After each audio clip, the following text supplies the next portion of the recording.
After a season in which anything that could go wrong did go wrong, the Ottawa Senators have a new head coach and 2 first-round draft picks. So today we're going to take a look at what the Senators could do in the first round and a few players we think they should target in free agency. Hey everybody, welcome into Clearing the Benches, your one-stop shop for daily fresh hockey content. If you go ahead and hit your subscribe button right now, every single day we'll bring you in a new hockey video to enjoy. Well, unfortunately, last year, the Ottawa Senators were the NHL's dumpster fire. It was just a long and miserable year for that franchise and their fans. Let's hope they can turn it around, and let's hope that turnaround starts now.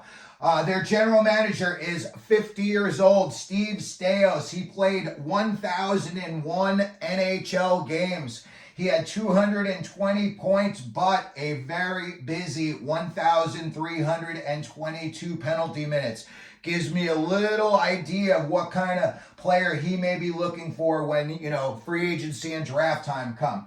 September 29, 2023, he was named the president of hockey operations for the Senators. November 1st, 2023, after Pierre Dorion was fired, he was named the interim general manager. And then on New Year's Eve, they gave him the full-time GM title. Their coach is Travis Green. He's also coached in Vancouver and Jersey, and his coaching record is 133 wins, 147 losses, and 34 overtime losses.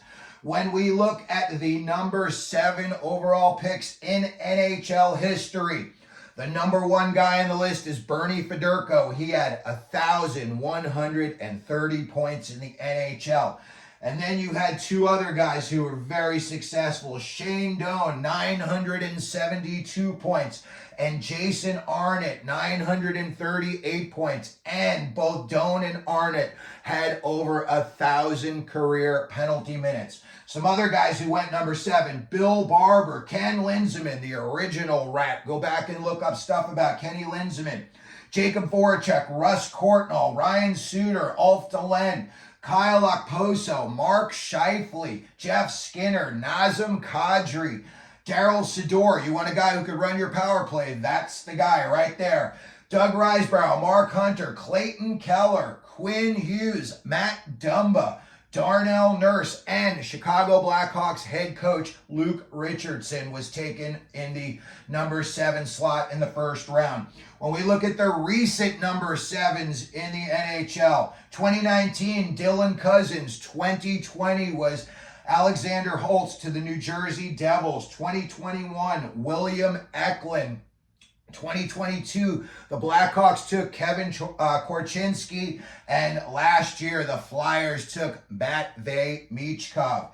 When we look at what the Senators have got going on their roster, there's a couple of big name guys they've got tied up for a while that I think, they're going to try to hitch the wagon to, and that's Tim Stützle, $8.3 million for through 2029-30. Same thing with Brady Tkachuk, $8.2 million through 2027-28. I think this is going to be Claude Giroux's last year, especially in Ottawa. I don't know if he's going to make it onto another NHL roster, but this year the Sens are going to be paying him $6.5 million. Drake Batherson, $4.9 million for 3 more years. Matt Joseph, $2.9 million, 2 more years. Marcus Stellick, 1 year, and then he's an RFA. Zach McEwen, 2 years at $775, and then McEwen is a UFA. Shane Pinto, RFA right now. That's a big story up in Ottawa. They got to get that figured out if they're going to keep him, sign him, or deal him. And then when I look at another player, Dominic Kubalik is a UFA, and he is 28 years old. They've also got 3 RFAs at forward, and right now Josh Norris is on their IR, $7.9 million through 2029-30. When we look at their defense, it's got some potential, I think. Jake Sanderson, $8 million through 2029-30. Thomas Chabot, $8 million. 4 more years. Obviously, those are going to be your big 2 on the first line. Jacob Chikrin, 1 more year at $4.6 million. You wonder if they're going to trade him either at the draft or during the season I don't think he's going to re-sign up in Ottawa. I don't think it worked out like anyone thought it would. Artem Zub, I like his game. $4.6 million for 3 more years. Travis Hamonic, 1 more year at $1.1 million. And then Eric Brandstrom is a 24-year-old RFA. When we look at their goaltending, this is where they've really got to start to upgrade, and it's got to start soon. They've got Jonas Korpisalo hooked up for $4 million for 4 more years. It has not worked out in the last couple of places for Korpisalo. Anton Forsberg is the backup, but they're paying him $2.75 million for this year. Again, I think they need a big-time upgrade. Alrighty, let's take a look at what they could do at the draft with the number 7 overall pick. In my opinion, I think they should keep this pick and take the best available defenseman. There's going to be a couple you're going to have to choose from, and I think what you've already got going on the back end, you know, with Sanderson, Shabbat, and Chychrun, and Zub, you know, if you were to add another guy to that list, and maybe if Chychrun's on his way out, you still have a good top 2 set. Sam Dickinson, Z. Buyam, Zane Parekh, Salayev, Levshunov. We don't know who is still going to be there. Some of those names are going to be available at number 7. And again, to go with the current core, that would really look good in the future. And I think that would be a good start to, you know, they want to get back in the playoffs. That would be a good start. Something else that I think that they could really consider, and, you know, this is, I don't want to say like 1 step forward, 2 steps back, but they could trade for an established goaltender. Maybe you take this pick and, you know, you offer it to somebody that you think you could hit the jackpot with. You know, I always think Thatcher Demko. We don't know what's going on, you know, if he's going to need any procedures in the offseason. I would call the Islanders about Sorokin. That playoff situation was just a little too weird for me. I thought Sorokin was going to be the guy, and I think he was only in there for 1 game. So maybe the Islanders are ready to move on from him. In my opinion, he's an excellent goaltender, and I think he would be somebody that could help Ottawa moving forward. That is for sure. Now, another big trade you could make like an offer on, in my opinion, is Lucas Dostal in Anaheim. I think, you know, guys like him and Arthur Shelovs are going to be the names of the future goaltending-wise. And let's just, you know, for the purposes of this video, you were to say to Anaheim, we'll give you the 7th overall pick for Lucas Dostal. Now Anaheim would be picking 3rd and 7th. And we know Pat Verbeek likes big and aggressive players. I think that would be a move they would seriously consider, because Pat Verbeek could get himself 2 giants at 3 and 7. They would probably have their pick of the litter, you know, Levshunov, Salayev, if they wanted to go with a big defenseman. They could go after, you know, Caden Lindstrom, whatever they wanted to do. They could add some big size. Again, you know, that's just a hypothetical, but in my opinion, I think that would be an awesome trade offer. Something else they could look at in that spot is, you know what? They could draft some more offense. Some guys are going to get pushed down. We don't know. Tija Ginla may, you know, move down to that spot. You could also look at Berkeley Catton. Who knows? Ivan Demidov may get pushed down.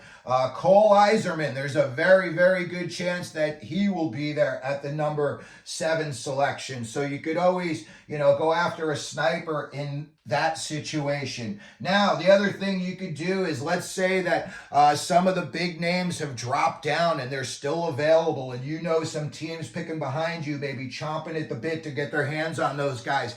That is when you could shop that pick. And you know what? You could say, you know, we'll give you the pick, and, you know, you maybe, let's just say a hypothetical, you would say to Utah, hey, we'll give you the number 7. You give us Clayton Keller. I don't believe Clayton Keller's got a no trade clause in his deal. I think he is very movable. So again, a hypothetical, if you were to say to Utah, hey, for Keller, we'll give you the number 7. Now, Utah would be picking 6th and 7th. And you know what? I think that Clayton Keller may have hit his ceiling. I think it would be an excellent deal for Ottawa. I think that he would bring them, an all-star, and they definitely need some firepower up front. That's for sure. But again, I think that would work out on both ends when, Utah would wind up with the 6th and the 7th. Again, it's just a hypothetical. And then something else that I was looking at is that they also have the number 25 pick from the Boston Bruins. Maybe they're looking to move on from Shane Pinto. You package the 25 and Shane Pinto, and maybe that is enough to get you into the top 14, 17 window of that first round. And then, again, you'd be looking at best available player in that situation, but you would be getting somebody that I think would probably be cracking the Senators lineup in the next 2 years. And then when we look even further ahead, free agency, and I know that these guys are going to be coveted by everybody, but the two Jakes, I'll tell you what, if somehow Ottawa were to wind up with either Jake Gensel or Jake DeBrusk, I think it would help that franchise out immensely. I think whoever gets one of these two guys, or if one team were to get lucky enough to get both of them, I think it's going to be a significant upgrade for that team next year. When we look at other guys, and again, these two guys are going to be very sought after.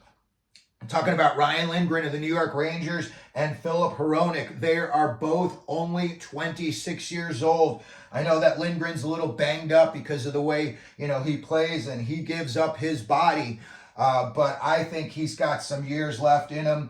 And again, Philip Hronek was just awesome this year. I think he was like a plus 33 up in Vancouver. And the other thing is that they've got a little bit of that trade capital, with the draft picks. They've got 7, 25, and 39. So, if you wanted to and you put Pinto into the mix, you could really make something happen, I think, maybe with 25, 39, and either a prospect or a player. So that's going to do it for today's video. We wanted to take a look at the Ottawa Senators. They've got the number 7 pick in this year's draft. Let me know what you think they should do down in the comment section. If they should keep the pick, who they should draft, if they should trade it, who they should try to trade it to, what they should get in return. If you could, please hit your like button, hit your subscribe button, and as we always do here at Clear on the Benches, let them know you're out there.